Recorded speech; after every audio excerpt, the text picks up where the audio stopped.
So there's something I just got recently, a Game Boy Light, actually off eBay. I found one for a decent price, actually. I think it was 20 bucks. The only catch was it was broken, and the seller said that he couldn't get it turned on, and that the back of the case, all the batteries exploded and corroded everywhere, which wasn't a big deal. So I figured pick it up and be just simple as just cleaning out the battery contacts, but of course not. So here's a couple little tips, maybe to help some of these people struggling out here with one of these Game Boy Lights, or Pockets even, because these are very, very similar. So I got this thing in, and totally dead, like I said. Tried cleaning the contacts off of the battery connectors right here and here. They were totally corroded, just black and corroded, and there. I ended up replacing these, actually, all of them. You can use a Game Boy Color. Like, I cleaned the crap out of the old ones, don't get me wrong. I sanded them down, I did everything, but they were just so exploded. I mean, obviously, if they weren't as bad, I'm sure you could get away with just doing what I did, but mine were just awful. It was really, really bad. Like, I don't even have them here. They were just black, and that green acid from the battery just leaked everywhere. It was just bad. I was even getting continuity from the positive terminal down, and it must have been these terminals over here that weren't working correctly. Either way, I just replaced them with a Game Boy Color. The Game Boy Color screen was all messed up, so I just used it for parts and junk. And when I opened it up, there was just acid everywhere, all over the place. I mean, luckily most of these chips held up just fine, but as you can see here, I got a couple repairs, actually. This capacitor right here, this 100 UF, I think it's a 6 volt, these whatchamacallit, aluminum capacitor, and the one right here, it was all corroded and it wasn't connecting well, and I believe it was dead. Or it wasn't dead. The capacitor wasn't dead, but the trace was eating away at the board. So basically, to remedy that, is I put a new, just regular electrolytic, radial capacitor, and it's 100 UF 16 volt, and I ran the negative from the actual negative on this, because that wasn't eating away, thank God, and I ran the wire all the way down to the positive end of the speaker.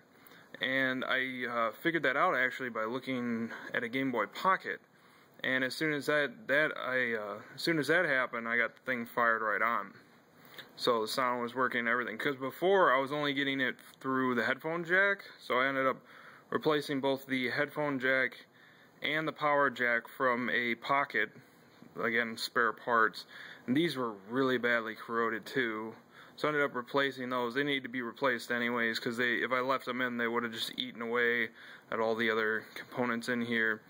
And I don't know, by some dumb reason, I thought these had to do with the sound over here. These 330 UF, I believe they were 6.3 volts. These have nothing to do with the sound. They might have to do with maybe the headphone jack or something. I'm not sure. But I went ahead and I bought 2 of these, and I unsoldered the aluminum ones, and they tested fine, so I just ended up just keeping those there because they're brand new either way.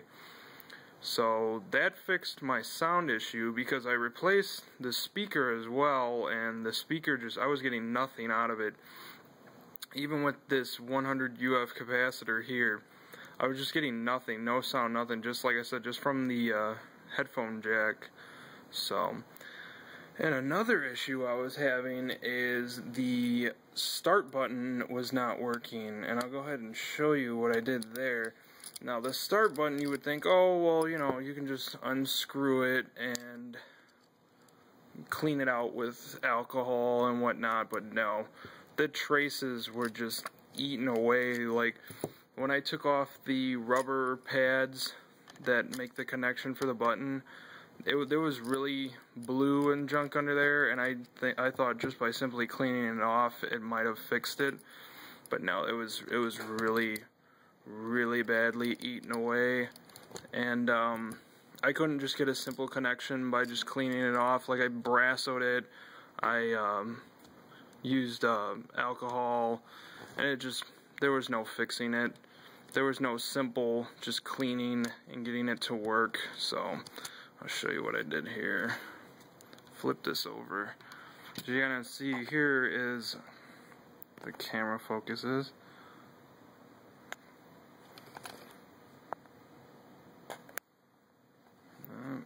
Maybe not. Maybe.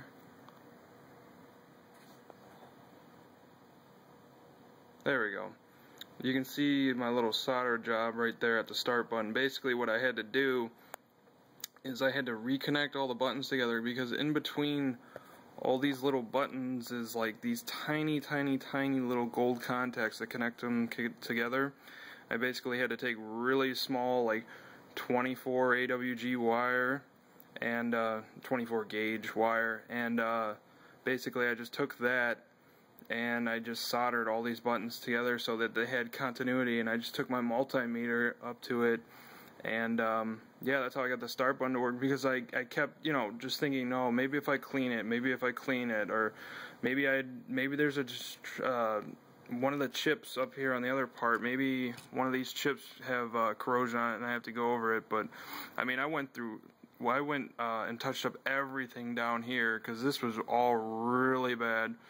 Like, you can still see just a little bit. You can see pretty much where I touched up everywhere. It was really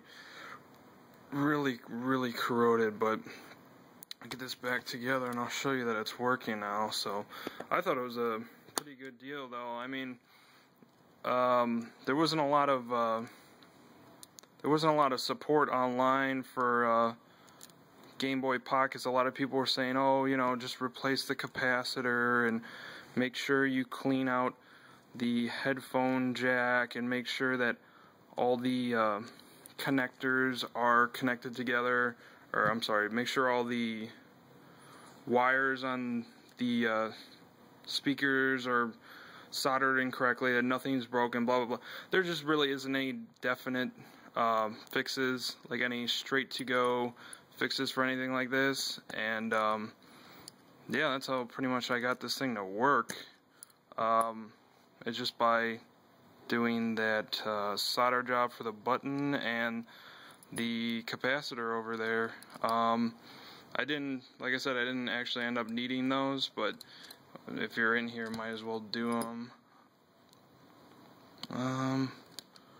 What else? Yeah, these things go for good 70 bucks. Like, people want a ton of money for these right now, and I've been looking for a while, and I mean, I've seen them shoot up from anywhere from 40 is when I originally started looking at them, and I mean, 40 bucks for a Game Boy is a lot of money, even if it's, and then you gotta pay like 15 to ship it, so you gotta remember, I paid like 20 for this, and then I think it was like 12 to ship it out, so altogether it was like $32, but that's half of what people are asking. If I can get this stupid screw in.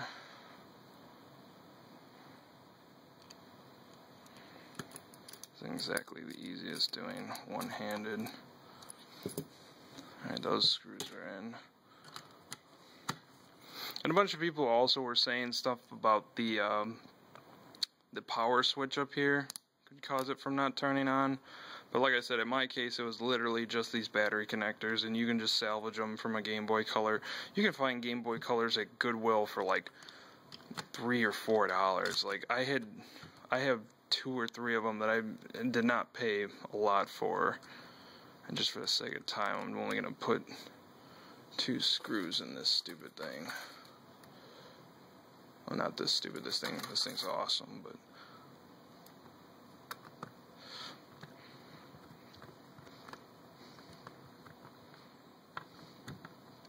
But yeah, it just takes a little trial and error. I mean, I didn't spend much. I mean, I maybe spent, I already had all the wiring and whatnot. I maybe spent $2 on the capacitors. I already had the one capacitor too.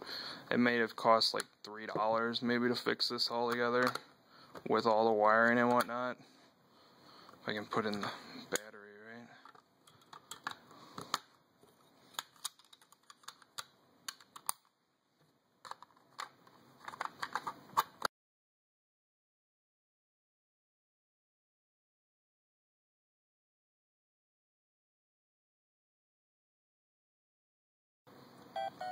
You can go ahead and see that it's working just fine. Can't really see the light effect since I have a light right above me. Maybe if I turn it off you can. There you go. So yeah, it's working perfectly well. So maybe this will give a couple people a little help trying to fix their Game Boy lights. It definitely took me a while. I actually didn't think I was going to get this thing going that well, but it's working great actually. So yeah, I mean, if you got a Game Boy Pocket, Game Boy Color, all this hardware is very similar. So I mean, really, it's all about following traces and making sure that, definitely if these batteries get corroded, is, you know, clean everything off and make sure that you get continuity between things with a multimeter. Multimeters help out a ton. So yeah, here's my Game Boy light, and thanks for watching.